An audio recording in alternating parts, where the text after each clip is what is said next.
오늘의 주요 뉴스입니다. 서울시가 세계 최초로 심야 자율주행 버스 정기 운행에 들어갔습니다. 합정역과 동대문역 사이를 오가는 노선인데 당분간 요금은 무료지만 교통카드를 이용하며 환승 할인도 적용됩니다. 6일부터 실물카드 없이 모바일 현금카드 앱과 모바일 뱅킹 QR코드로 ATM에서 입출금할 수 있게 됩니다. QR코드 방식의 ATM 입출금 서비스는 17개 국내 은행이 일제히 시행하는데 스마트폰 기종과 상관없이 서비스를 이용할 수 있습니다. 중국에서 마이코플라스마 폐렴 등 호흡기 질환이 빠르게 확산하자 코로나 유행 때 사용됐던 건강 코드가 일부 지역에서 다시 등장한 것으로 알려졌습니다. 또 광저우 컨퍼런스를 포함해 일부 지역에서 코로나19 강제 검사가 부활했다는 게시물도 SNS에 올라오고 있습니다. 미국이 인플레이션 감축법에 따라 중국 정부가 개입하는 기업 지분율이 25%를 넘을 경우 전기차 보조금 지급 대상에서 제외하겠다고 밝혔습니다. 중국으로부터 안정적인 원료 공급을 받기 위해 합작법인을 추진하던 국내 기업들은 지분율 조정 검토에 들어갔습니다. 운전석이 높은 대형 트럭의 보행자 사고를 막기 위해 울산이 전국에서 처음으로 대형차 전용 반사경을 초등학교 앞에 설치했습니다. 기존의 일반 반사경보다 훨씬 높은 3m 높이의 거울을 달아 대형 차량 운전자 눈높이에 맞춘 건데 다른 지역으로 확산 가능성도 있어 보입니다.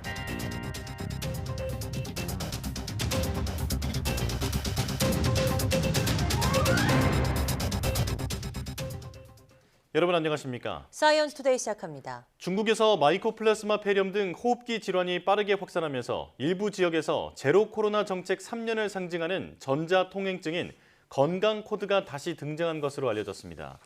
미국 자유아시아 방송에 따르면 지난 1일 중국 정단신문은 소셜미디어 게시물들을 인용해 쓰촨성과 광둥성 정부가 지난해 12월 폐지된 건강 코드를 부활했다고 전했습니다. 이런 가운데 최근 며칠간 소셜미디어에는 광저우 컨퍼런스를 포함해 일부 지역에서 코로나19 강제검사가 부활했다는 게시물도 올라오고 있습니다. 상하이 푸동 국제공항에서는 도착 승객을 대상으로 코로나19 검사를 다시 시작했다고 현지 직원이 전했습니다. 중국은 지난해 12월 7일 갑자기 방역을 해제하면서 건강 QR코드 녹색 확인 의무를 폐지한다고 발표했습니다. 인도네시아 수도 자카르타에서도 어린이들 사이에 마이코플라스마 폐렴이 유행하면서 보건당국이 주의를 촉구했습니다. 현지 시간 5일 자카르타 포스트 등에 따르면 자카르타 보건국은 최근 폐렴 증상을 보이는 어린이들이 늘고 있다며 유전자 증폭 검사 결과 마이코플라스마 검출 비율이 늘어나고 있다고 밝혔습니다. 자카르타 보건국은 또 마이코플라스마가 얼마나 널리 퍼졌는지 확인하기 위해 더 많은 검사를 진행하고 있다고 설명했습니다. 인도네시아 보건부는 최근 회람 문서를 통해서 국경 보건당국의 검문소 감시를 강화하고 특히 중국에서 도착하는 여행자와 동물, 물품에 더 세심한 주의를 기울여달라고 당부했습니다. 여러 명의 아이를 출산해 췌장 베타세포 기능이 크게 떨어진 여성이라도 출산 후 체중을 줄이면 당뇨병 위험을 낮출 수 있다는 연구 결과가 나왔습니다. 분당 서울대병원 문준호 장학철 교수팀은 임신성 당뇨병이나 임신성 포도당 내성을 진단받은 455명의 여성을 대상으로 다출산과 당뇨병 위험에 대한 상관관계를 분석했습니다. 그 결과 4명 이상 낳은 다출산 여성이라도 4년 동안 몸무게를 2.5kg 정도 감량하면 인슐린을 생산하는 췌장 베타세포의 기능이 4% 향상돼서 당뇨병 위험이 낮아지지만 반대로 체중이 3.1kg 늘어나면 췌장 베타세포 기능은 30%나 감소했습니다. 또 4명 이상 낳은 여성과 일반 출산 여성을 비교한 결과 다출산 여성의 췌장 베타세포 기능이 크게 떨어져 있었는데 이는 임신과 출산이라는 스트레스를 반복적으로 겪으면서 췌장 베타세포의 노화 현상 때문임을 확인했습니다. 유럽의 때이른 큰 눈이 계속되는 가운데 러시아 수도 모스크바에 145년 만에 기록적인 폭설이 강타했습니다. 아프리카 탄자니아 등에서는 홍수로 수백 명의 인명피해가 났습니다. 서봉국 기자입니다. 폭설과 짙은 안개로 차량 통행이 멈추고 항공기들도 운항이 정지됐습니다. 현지 시간 3일과 4일 러시아 수도 모스크바에 쏟아진 폭설. 40cm를 넘겨 73년 만에 최고 적설량을 기록하면서 당국은 13만 5천 명 이상과 특수장비 18,000여 대를 투입해 제설 작업을 벌였습니다. 12월 3일의 경우 12시간 강선량은 10.7mm로 1980년 기록을 넘겨 기상관측 145년 만에 최고 기록입니다. Я уже сколько, 20 лет такого снега не видела, вообще даже снега не видела. Я очень рада, что сюда попала, что вообще сейчас нахожусь в Москве. 적설량 45cm로 역대 12월 최고를 기록한 미넨 등 남부 독일도 폭설이 계속되면서 800편 가까운 비행기가 결항됐습니다. 불안한 흙탕물에 버스가 고립되고 승용차가 둥둥 떠내려갑니다. 동아프리카 탄자니아에서는 폭우와 이어진 산사태로 최소 57명이 숨졌습니다. 하낭 지역 카테시 마을주택 100여 채도 산사태로 매몰됐습니다. Lakini nataka niseme kwamba nimeelekeza nguvu zote za serikali zielekezwe huko kwenye uokozi na kuzuia maafa zaidi kutokea. 100년 만의 폭우에 케냐에서는 지난달 말 120명, 소말리아에서도 100여 명이 숨졌습니다. 아프리카 동부는 최근 몇 년간 극심한 가뭄에 시달리다 올해 10월부터 엘니뇨 현상으로 폭우와 홍수가 이어지면서 수해가 속출하고 있습니다. YTN 서봉국입니다. 지구온난화가 지속되면서 지구의 온도가 7년 안에 억제 목표치인 산업화 이전 대비 1.5도 상승폭을 넘어설 가능성이 있다는 연구 결과가 나왔습니다. 지구온난화 현황을 과학적으로 분석하기 위해 결성된 국제기구인 글로벌 탄소 프로젝트는 이런 내용을 담은 연례 보고서를 발간했다고 AP통신, 블룸버그 등 외신이 보도했습니다. 아랍에미리트 두바이에서 열리고 있는 제28차 UN 기후변화협약 당사국 총회에 맞춰 발표된 이번 보고서는 온실가스 배출로 지구 온도가 올라 2030년 이내에 1.5도 목표를 초과할 가능성이 50%인 것으로 분석했습니다. 자이언트 판다는 중국의 살아있는 국보로 민간 외교 사절 역할도 하고 있는데요. 이번엔 영국의 유일한 판다 한 쌍이 12년 만에 중국으로 돌아갔습니다. 보도에 최영주 기자입니다. 세상 편한 자세로 누워 가장 좋아하는 음식인 대나무를 먹고 있는 자이언트 판다. 먼 길을 떠나야 하기에 사육사가 대나무 한 다발을 갖고 와 트럭에 싣습니다.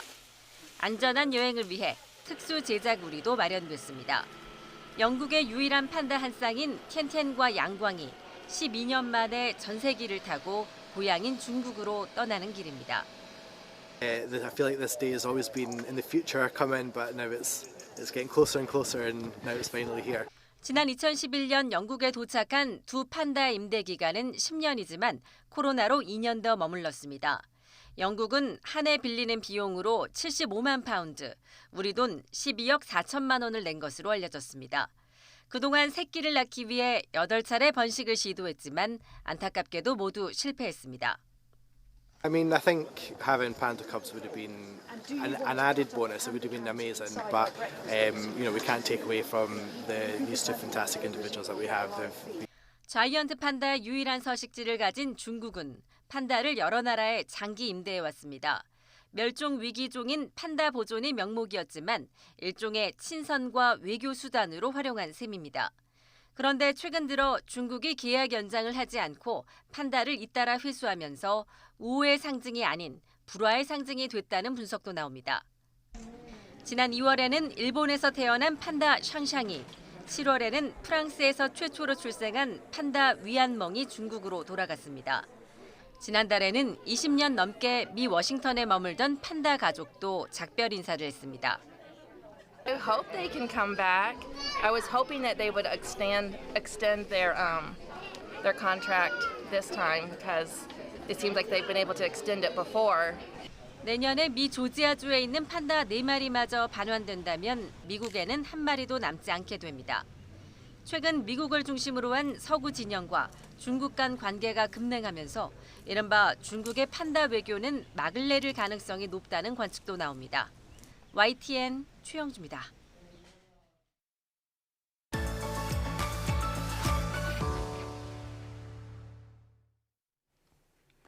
기후변화에 책임이 적은 저개발국이 오히려 기후변화로 인한 피해는 더 크게 받는 현상을 기후불평등이라고 하는데요. 네, 오늘은 기후 불평등의 원인부터 대응까지 이야기 나눠보겠습니다. K웨더 반기성 센터장과 함께합니다. 어서 오세요. 네, 안녕하세요. 네, 안녕하십니까. 자, 기후불평등의 현황부터 짚어주실까요? 올해 이제 유엔 기후변화 협약 당사국 총회 COP28이라고 하죠. 네. 이 과제가 바로 이제 글로벌 탄소 격차 문제입니다. 이제 올해 11월 20일에 국제 구호 개발 기구인 옥스팜과 스톡홀름 환경연구소 등의 연구진이 전 세계 탄소 불평등을 정령하는 연구 데이터를 발표를 했는데요. 네. 가장 가난한 10%보다 가장 부유한 10%의 개인이 최대 40배나 더 많은 탄소 배출을 하고 있고요. 또 선진국의 중산층과 상류층으로 구성된 전 세계 10%가 전 세계 탄소 배출량의 절반을 담당하고 있다는 것이죠. 탄소를 많이 배출한 국가는 지구온난화에 더 많이 기여했기 때문에 기후변화에 대한 책임을 더 많이 져야 함에도 불구하고 기후변화로 인한 피해는 탄소 배출을 거의 하지 않은 가난한 나라들이 지고 있다는 이런 연구는 많았는데 네. 이번에 국가 간의 탄소 배출 불평등뿐만 아니라 국가 내의 불평등도 심화되고 있다는 것도 나온 거죠. 이 연구는 2021년 국제에너지기구가 발표한 각 국가 상위 10%의 사람들이 배출한 탄소량 연구에서 미국이 1위로 연간 56.5톤, 한국이 2위로 40톤 약간 넘는 수준으로 우리나라도 잘 사는 상위 10%가 배출하는 탄소량이 좀 지나치게 많은 나라입니다. 그렇군요. 네, 정말 불평등이 심한 것 같은데요. 그럼 저개발 국가들이 겪고 있는 기후재난 현황은 어떨까요? 유엔 무역개발회의는 2022년 2월에 보고서를 냈는데요. 1970년에서 2019년 사이에 개발도상국에서 날씨나 기후 및 물 위험으로 인해서 모든 사망자의 91%가 발생했다고 발표를 했습니다. 네. 이들이 분류한 최저개발국은 가장 가난한 나라로 불리는데요. 유엔은 1인당 국민 총소득이 1,018달러 이하인 나라를 칭합니다. 최비국인 2022년 현재 46개 나라인데요. 아프리카의 33개 나라, 아시아의 9개 나라, 오세아니아의 3개 나라, 카리브해 1개 국가가 있는데요. 이들 가장 가난한 나라의 인구는 총 11억 명에 달합니다. 네. 그런데 유엔 무역개발회의는 지난 60년간 세계 1인당 국내 총생산이 3배 가까이 증가할 때 이산화탄소 배출은 4배 늘어난 가운데 선진국의 이산화탄소 배출 비중은 58.6%를 차지했는데 가장 가난한 최빈국 비중은 0.5%에 그쳤다고 말합니다. 또 지난 50년간 기후 관련 재난으로 인한 전 세계 사망자의 69%가 최빈국에서 발생할 정도로 기후재난에 매우 취약하고요. 네. 또 갚아야 할 빚은 계속 늘어나면서 2022년에 430억 달러에 달하고 있는데 빚으로 인해서 기후재난 대비 인프라 구축은 물론 피해 보상조차 아직 못하고 있습니다. 11억 명 가운데 5억 7천만 명은 전기나 휴대폰도 사용하지 못하다 보니까 재난방송이라든가 이런 조기 정보를 받지 못해서 피해가 더욱더 크다는 것이죠. 네, 가난한 나라일수록 기후변화로 인한 피해를 더 크게 받고 있다라는 말씀 해주셨는데요. 그렇다면 한 국가 내에서의 기후 불평등에 대한 얘기도 해주시죠. 2023년 1월 30일에 이제 프랑스 파리에 있는 세계 불평등 연구소는 보고서를 냈습니다. 기후 불평등 보고서 2023을 발표했는데요. 국가 간 불평등은 상당한 수준으로 유지가 되고 있지만 현재 전 세계 탄소 배출의 전반적인 불평등은 대부분 국가 내 불평등으로 발생한다라고 밝혔죠. 네. 탄소 불평등은 소수의 부자가 다수의 가난한 사람보다 훨씬 많은 탄소 배출을 하고 있음에도 불구하고 기후 위기에 따른 피해는 가난한 사람들이 더 많이 받고 있는 현상을 말합니다.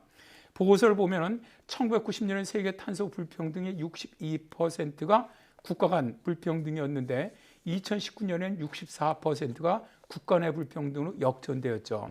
그리고 2019년 기준 연간 1인당 이산화탄소 배출량을 소득 상위 10%, 하위 50% 인구 그룹별로 보면은 국가 내 불평등은 선진국과 개도국 모두에서 공통적으로 나타나는데요. 네.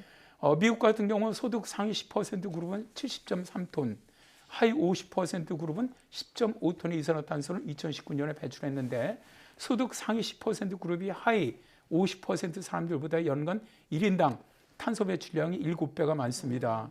중국의 경우에는 이 차이가 13배 이상 늘어나고요. 전 세계적인 수치를 보면 가난한 나라일수록 국가 내 불평등은 더 커짐을 알 수가 있습니다. 네. 네. 그럼 이제 국가 간 기후 불평등 사례도 말씀해 주시죠. 올해 4월에 발표되었던 IPCC 6차 보고서에서는 소득 수준이 낮고 기반 시설이 부족한 지역일수록 기후 위기에 취약하다 라고 밝혔는데요. 구체적인 기후위기 취약 지로는 아프리카의 서부, 중부, 동부, 또 남아시아, 중남미 등을 꼽았는데요. 이 지역에서 최근 10년 동안 기후재난으로 숨진 사람은 타 지역보다 15배가 더 많았다고 합니다. 온실가스 배출된 책임이 거의 없는 나라들인데요. 기아라든가 가뭄이라든가 홍수 등 극단적인 기상 피해가 기후변화의 책임이 적은 최빈국에 집중되면서 지구촌 불평등을 부채질한다는 것이죠. 네. 해수면 상승으로 직접적인 피해를 입는 남태평양 국가들도 탄소 배출은 거의 하지 않고 직접적인 기후변화에 영향을 받고 있고요. 우리나라 같은 경우에도 소외계층에 더 치명적인 피해를 주는데요. 폭염은 자택 냉방을 제대로 할 수 없는 빈곤층에 더 잔인하고요. 폭우는 상황을 통제할 수 없는 반지하에 거주하는 가난한 가족에게 더 큰 피해를 주고 있죠. 네. 자, 그런가 하면 이런 기후 불평등이 여성이나 장애인, 인종에 따라서도 그 수준이 달라진다면서요? 일단 먼저 지금 어린 세대가 더 큰 피해를 입게 됩니다.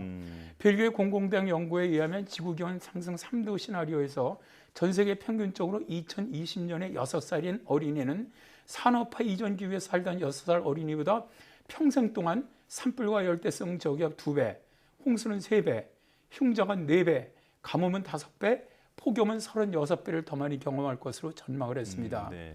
그리고 기후변화로 인해서 여성이 더 많은 피해를 입고 있는데요.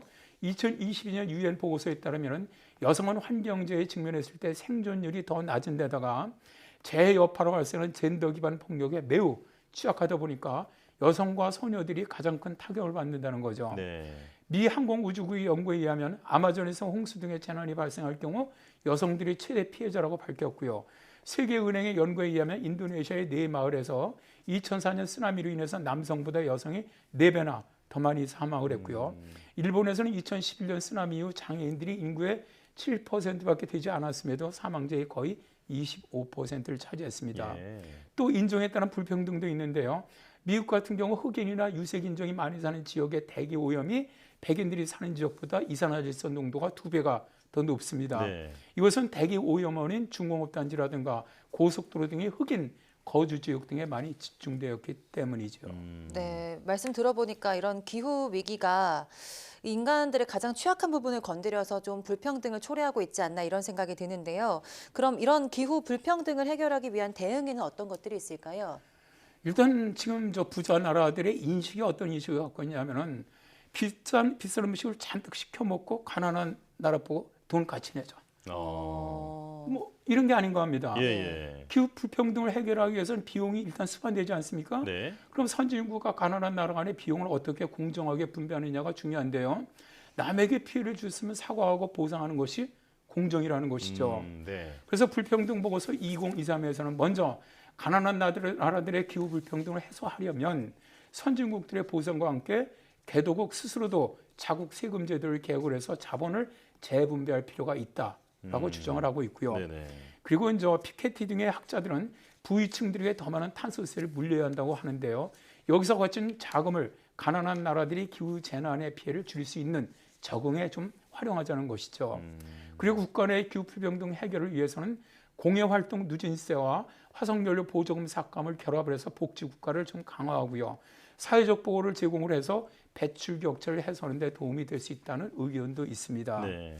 이제 올해 당사국청에서 집중적으로 거론되고 있는 손실과 보상 문제가 선진국들의 좀 적극적인 참여로 공정하게 해결되었으면 하는 생각입니다. 예, 자, 많은 국가들이 책임 있는 자세 그리고 행동이 필요해 보입니다. K웨더 반기성 센터장과 함께했습니다. 고맙습니다. 네, 감사합니다.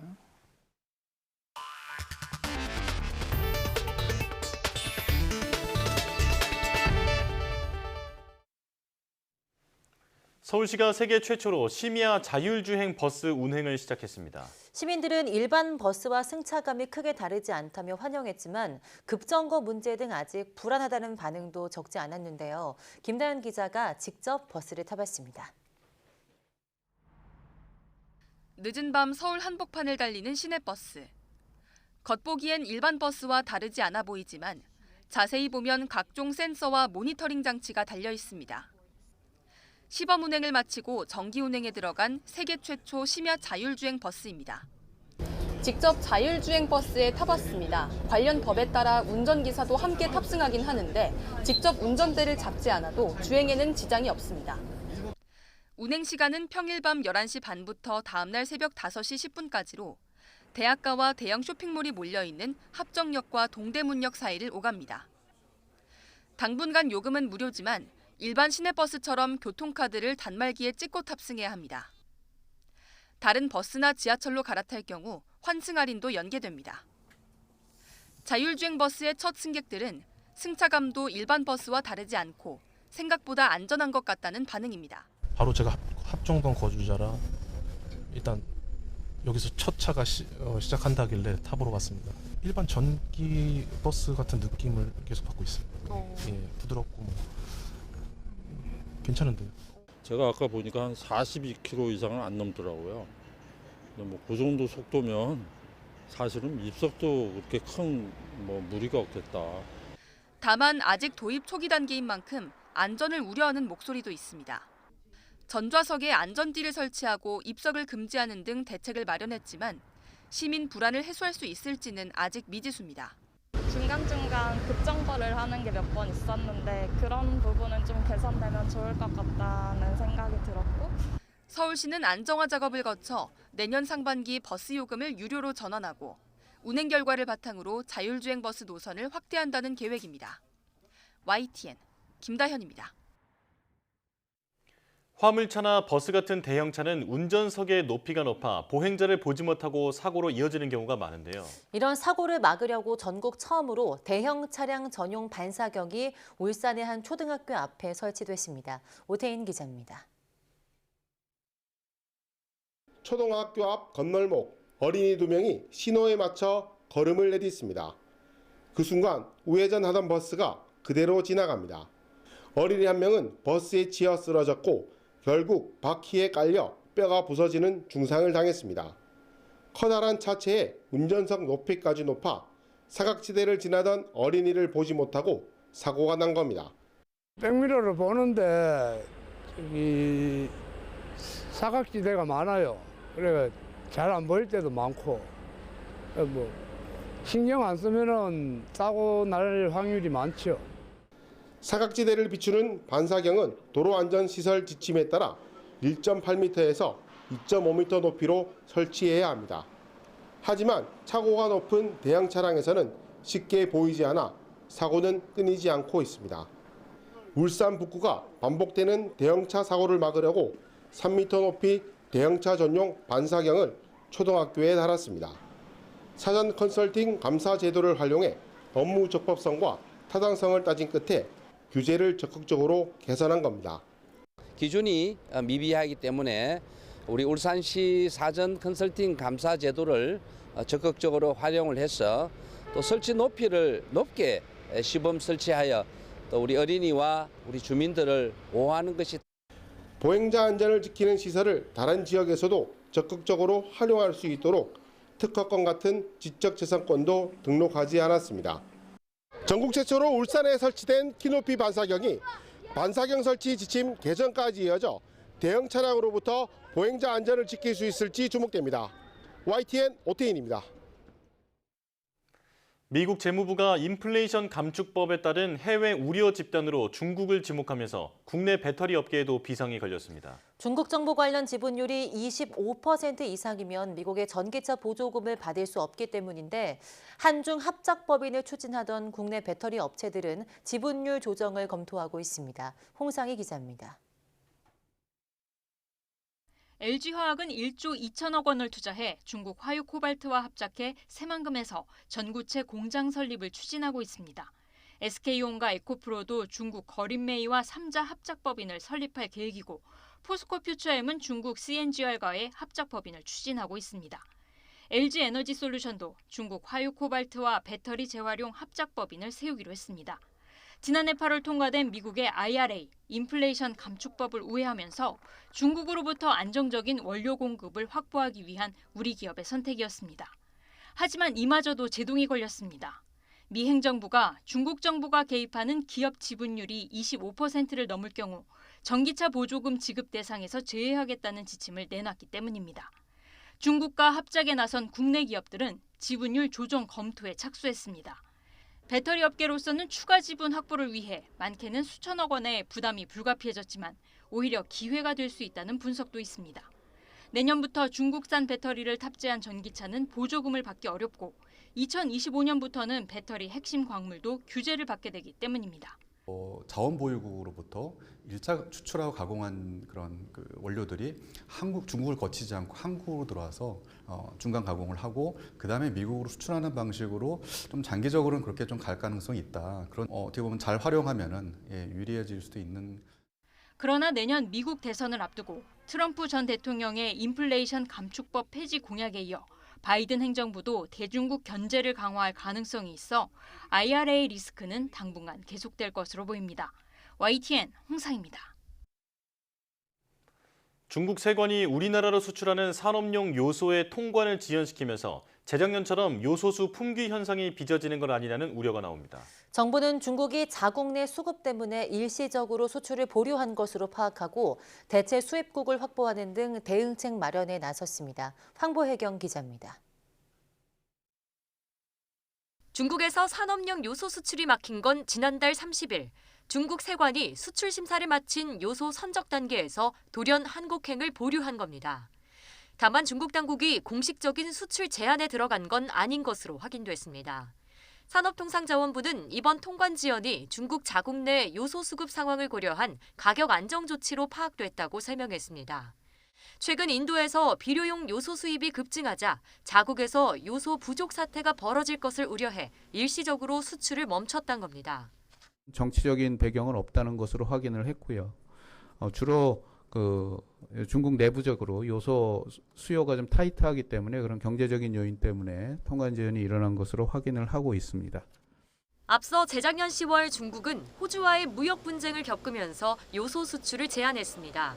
우리 기업의 중국 의존도가 높은 데다 당시 재고 물량이 2주에서 4주분에 불과했던 탓에 요소수 품귀 현상으로 이어졌습니다. 지금도 우리나라의 중국 요소 의존도는 90% 수준이지만 앞으로 최소 석 달은 재고에 여유가 있는 것으로 파악됐습니다. 국내 요소수 시장 점유율의 50%를 차지하는 롯데 정밀화학 역시 베트남과 인도네시아 등에서 요소 수입이 원활하게 이뤄지고 있어 요소수 생산이나 공급에 차질이 없다고 밝혔습니다.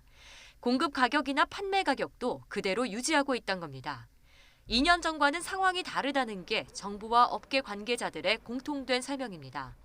3개월치 이상의 비축이 되어 있고 그다음에 정부와 업계가 서로 얼라이언스, 서로 연합체를 구성하고 있고요. 저희가 그동안 발굴해 놓은 대체 수입선도 있기 때문에 과거와 같은 큰 파동은 없을 것으로. 하지만 온라인 커뮤니티에는 하루 사이 값이 2배나 뛰었다는 글이 올라오는 등 인터넷에서 판매하는 요소수 가격은 이미 요동치고 있습니다. 정부는 동남아와 중동 등으로 수입국을 다변화하면서 중국 세관에서 검역이 완료된 물량은 국내로 차질 없이 들여올 수 있도록 중국 정부와 긴밀히 협의한다는 방침입니다. YTN 황보혜경입니다.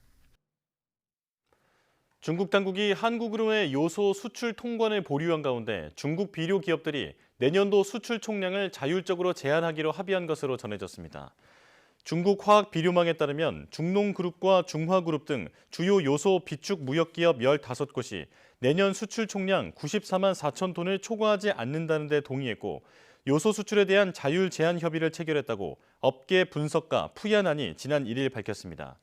푸야난은 지난 이들 15개 회사는 항구에서 수출 검사증을 발급받을 수 있고 다른 요소 생산 기업은 공장에서 검사증을 받아야 한다며 각 업체의 수출량은 보증된 2023년에서 2024년 비축량을 기준으로 한다고 설명했습니다.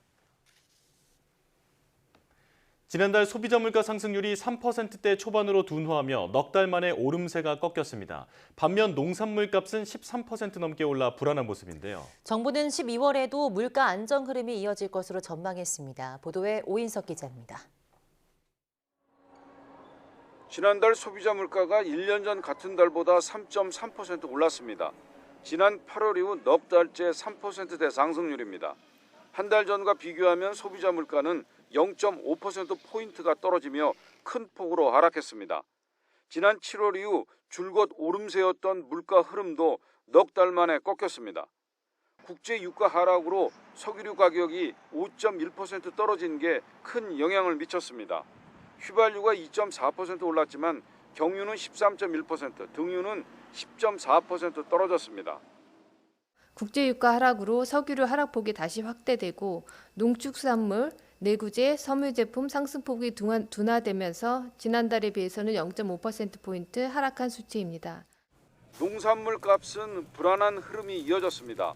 농산물은 13.6% 오르며 물가 상승 요인으로 작용했는데 2년 6개월 만에 최고 상승폭입니다.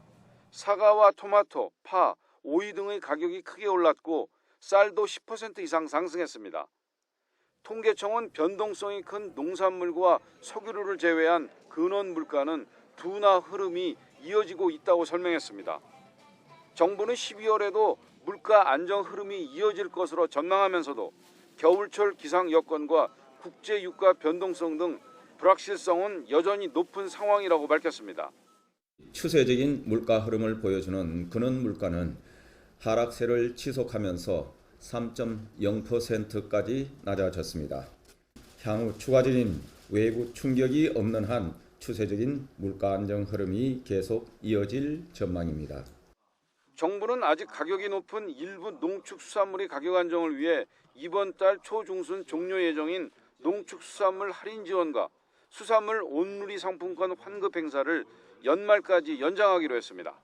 YTN 오인성입니다.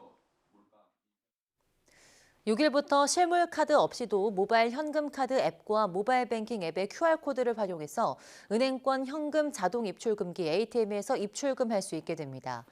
금융정보화 추진협의회와 금융결제원 17개 국내 은행은 6일부터 QR코드 방식의 ATM 입출금 서비스를 개시한다고 밝혔습니다. 기존 모바일 현금카드 서비스는 근거리 무선통신 인식이 가능한 ATM에서 안드로이드 휴대전화로만 이용할 수 있었습니다. 하지만 앞으로는 QR코드 방식으로 스마트폰 기종 제한 없이 ATM 입출금 서비스를 이용할 수 있습니다. QR코드 방식 ATM 입출금 서비스를 이용하려면 미리 모바일 현금카드 앱을 다운로드해서 은행 계좌와 연계하는 이용가입 절차를 거쳐야 합니다. 일제강점기에 일본군 소속으로 태평양 전쟁에 강제 동원돼 숨진 고 최병현 씨의 유해가 80년 만에 고향 땅으로 돌아왔습니다. 남태평양 타라와 전투에 사망한 강제 동원 한국인은 현재까지 1000여 명으로 파악되는데요. 피해자 유해가 국내로 봉환된 것은 이번이 처음입니다. 오선열 기자입니다. 지난 1943년 일본과 미국이 벌인 태평양 타라와섬 전투. 당시 6천 명이 넘는 전사자가 발생하고 이 가운데 조선인 1000여 명이 목숨을 잃었습니다. 지난 2019년 11월 미국 국방부에 전쟁포로 실종자 확인국이 발굴한 유해에서 한국인의 신원이 최초로 확인됐습니다.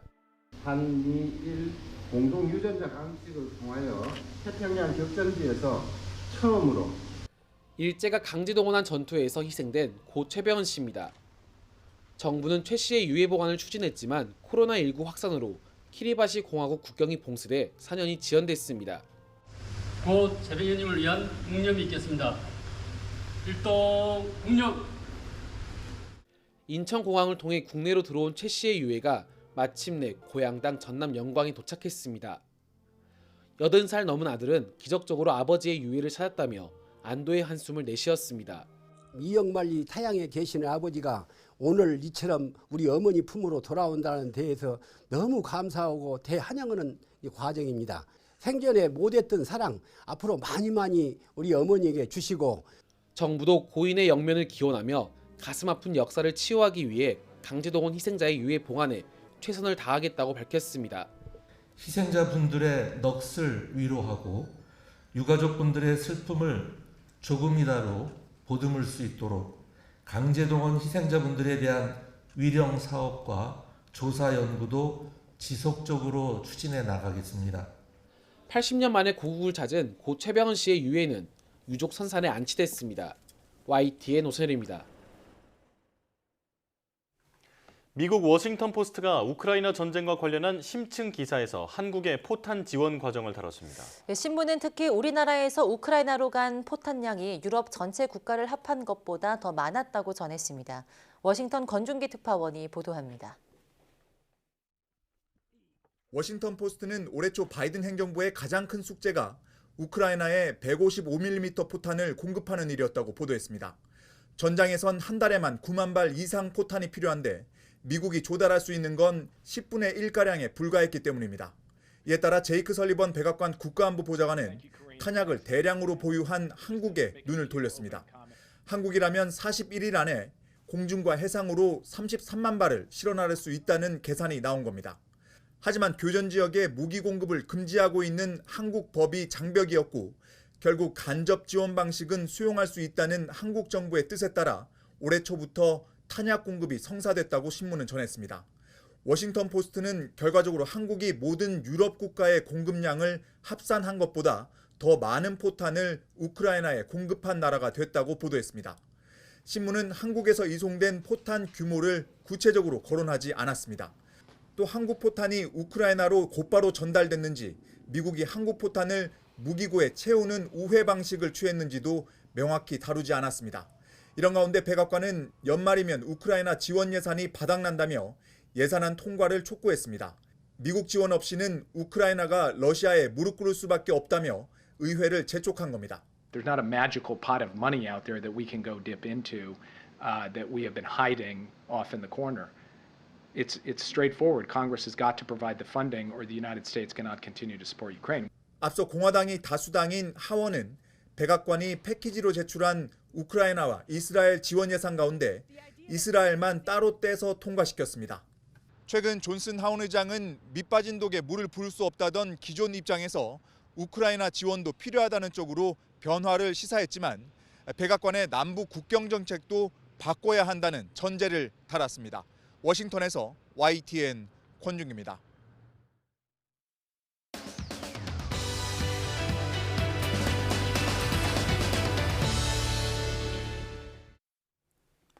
어느새 올해 마지막 달에 들어섰습니다. 새삼 시간의 빠름을 느끼면서 마음이 텅 빈 것 같은 심정이 느껴지곤 하는데요. 오늘 한길 사람 속은에서는 이러한 심리적 공허에 대해 이해하고 이런 공허감을 줄이기 위해 어떠한 노력들을 할 수 있을지 함께 이야기 나눠보겠습니다.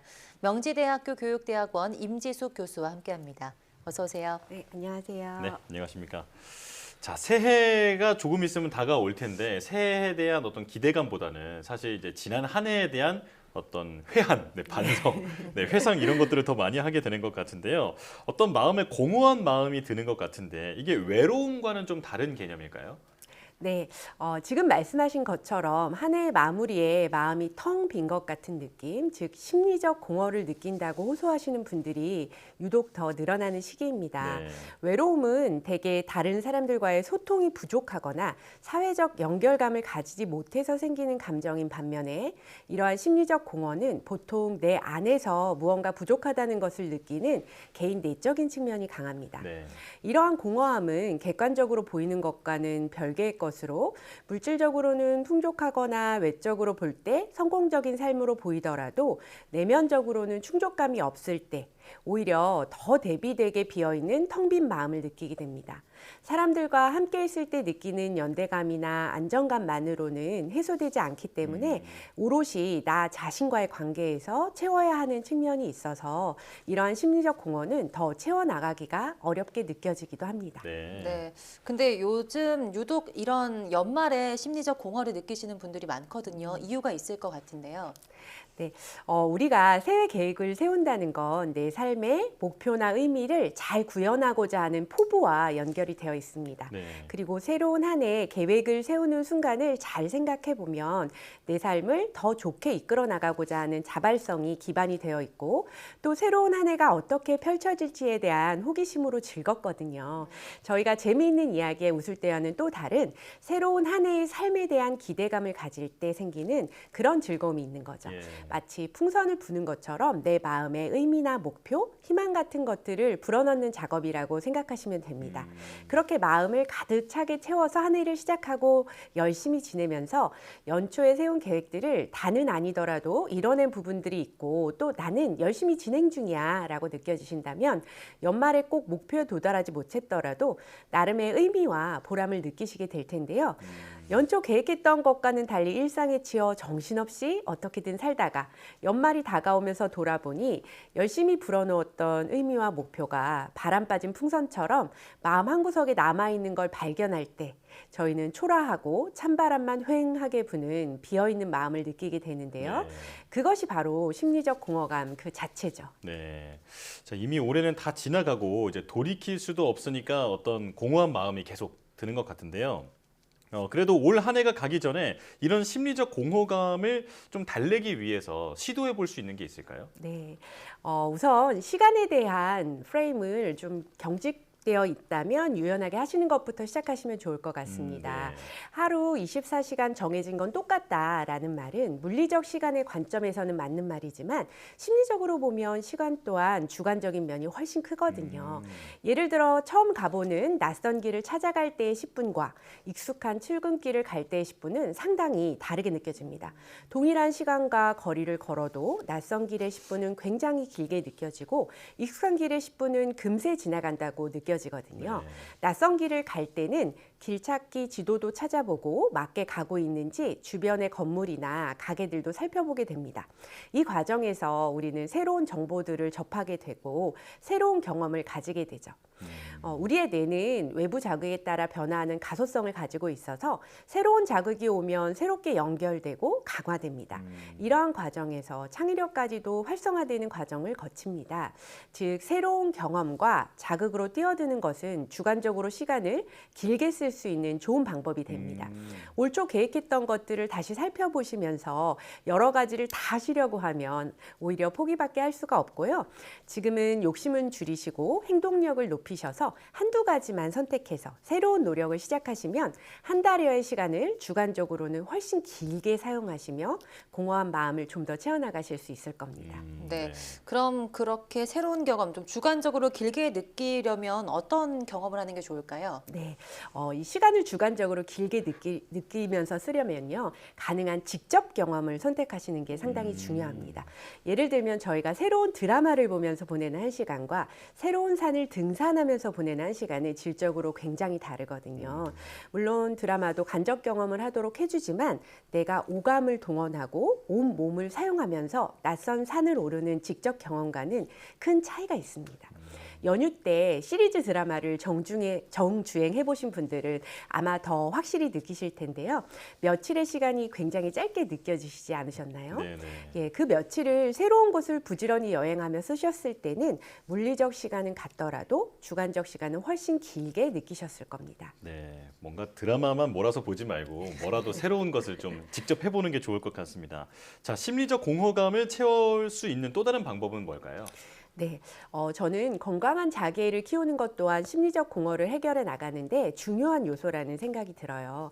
자기애가 부족하면 다른 사람들만 대단해 보이고 또 자기애가 너무 과하면 아나무인의 태도를 보이거나 거대화된 허상의 자기에 빠져서 스스로를 온전히 받아들이지 못하는 자기 소외의 상태가 되기도 합니다.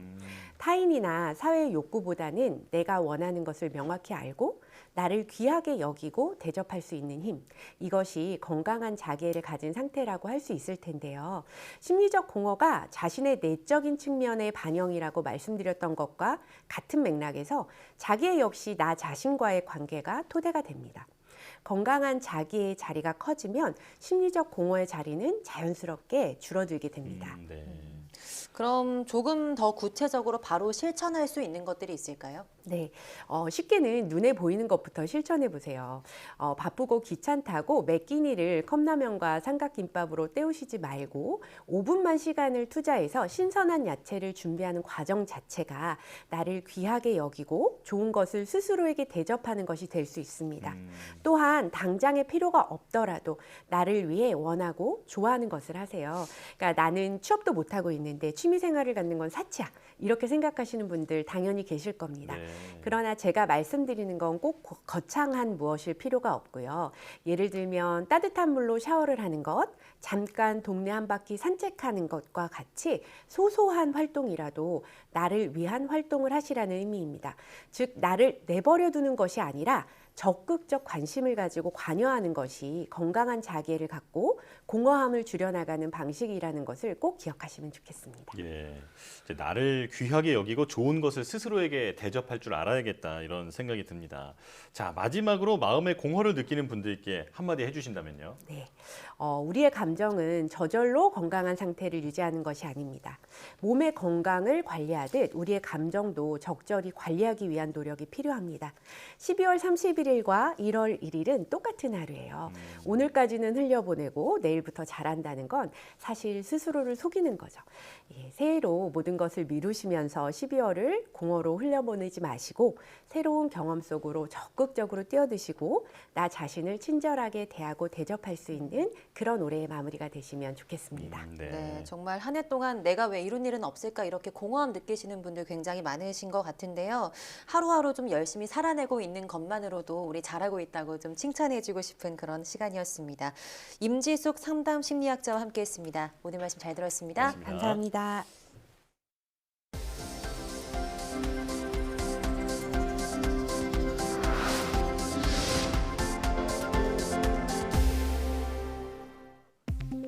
한미일 공동연구진이 지난 60년 동안 동아시아 지역의 호우 강도가 약 17% 증가했고 주된 원인은 인간 활동에 의한 지구온난화의 가속화임을 세계 최초로 입증했습니다. 카이스트 문술미래전략대학원 김형준 교수를 비롯해 한미일 8개 기관으로 구성된 국제공동연구팀은 지구 메타버스 기술을 이용해 과거 60여 년의 관측 데이터를 확인한 결과 중국 남동부의 연안 영역부터 한반도, 일본에 거쳐 호우의 강도가 약 17% 증가했다고 밝혔습니다. 연구팀은 인간 활동에 의한 온실가스 배출이 있는 지구와 그렇지 않은 지구를 시뮬레이션했는데 온실가스 배출로 호우 강도가 약 6% 강화됐으며 이는 비온난화 지구보다 5배 높은 것으로 확인돼 인간 활동이 온난화에 영향을 주고 있다는 점을 세계 최초로 입증하는 데 성공한 것이라고 설명했습니다. 국내 연구진이 값싼 재료로 배터리의 노화를 막을 수 있는 첨가제를 개발했습니다. 유니스트 송현곤, 이현욱 교수팀은 배터리 노화를 일으키는 활성산소를 제거할 수 있는 생체 반응 모방형 전해액 첨가제인 구아이아코를 개발했다고 밝혔습니다. 연구팀은 체내에서 활성산소를 없애는 원리에 착안해서 페놀에 맥톡시 그룹을 결합시켜 항산화 효소를 모방한 구아이아코를 만들었으며 이 첨가제를 전해액에 소량 첨가하면 활성산소와 반응해 전해액 분해를 막는 것을 확인했습니다. 구아이아콜은 기존 전해질과 비교해 80%까지 용량을 유지하며 4배 정도 길게 배터리를 사용할 수 있게 해주며 이전에 개발했던 무기물 항산화 첨가제보다 약 350분의 1 가격으로 저렴하게 만들 수 있습니다. 국내 연구진이 나노 소재가 가지고 있는 다양한 성질을 한 번에 측정할 수 있는 융합 나노 현미경을 개발했습니다. 한국표준과학연구원 나노분광 이미징팀은 렌즈 대신 미세한 기능성 탐침으로 시류를 두드려 안팎을 들여다보는 방식으로 나노물질의 형상과 광학적, 전기적 성질을 한 번의 스캔으로 동시에 측정할 수 있는 융합 나노 현미경을 개발했다고 밝혔습니다. 연구팀은 개발한 융합 나노 현미경은 기존 원자힘 현미경의 구조를 크게 바꾸지 않고도 만들 수 있어 산업 현장에 적용하기에도 유리하며 나노 영역에서 광전기적 성질은 물론 자기적 성질까지 동시에 관찰할 수 있어 나노 소재나 부품, 장비 개발에 도움 줄 수 있다고 설명했습니다. 한국전자통신연구원이 자체 개발한 시각 인공지능 기술인 딥뷰를 이용해서 공공 CCTV에서 불법 현수막을 탐지하는 기술 실증을 경남 사천시와 경북 경산시에서 진행한다고 밝혔습니다. 연구진이 개발한 딥뷰는 인공지능 기술을 이용해서 현수막의 설치 시점과 내용을 인식할 수 있어 불법 여부 판단이 가능하며 지자체 CCTV 영상 관제 시스템과 연동해 현수막 탐지와 동시에 내용을 전산화하게 됩니다. 연구진은 사천시와 경산시에 우선 적용해서 기술 검증을 하고 이를 바탕으로 전국 지자체에 관련 기술을 확대 보급할 수 있도록 지원할 계획입니다.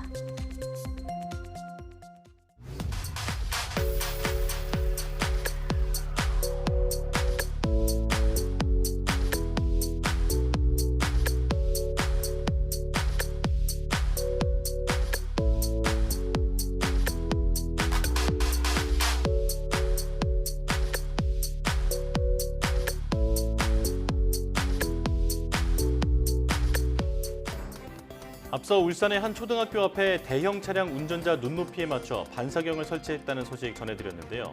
현행 지침으로는 1.8에서 2.5m 높이로 달아야 하지만 사각지대 안전사고를 막기 위해 규제를 개선해 3m까지 높인 겁니다. 다른 지역에서도 활용할 수 있게 특허권 같은 지적재산권도 등록하지 않았다고 하죠. 어린이를 비롯한 보행자의 안타까운 피해를 막아보려는 이번 시도가 실제로 안전한 보행을 지켜주는 큰 역할을 할 수 있기를 기대해 보겠습니다. 네, 뉴스 마칩니다. 시청해주신 여러분 고맙습니다.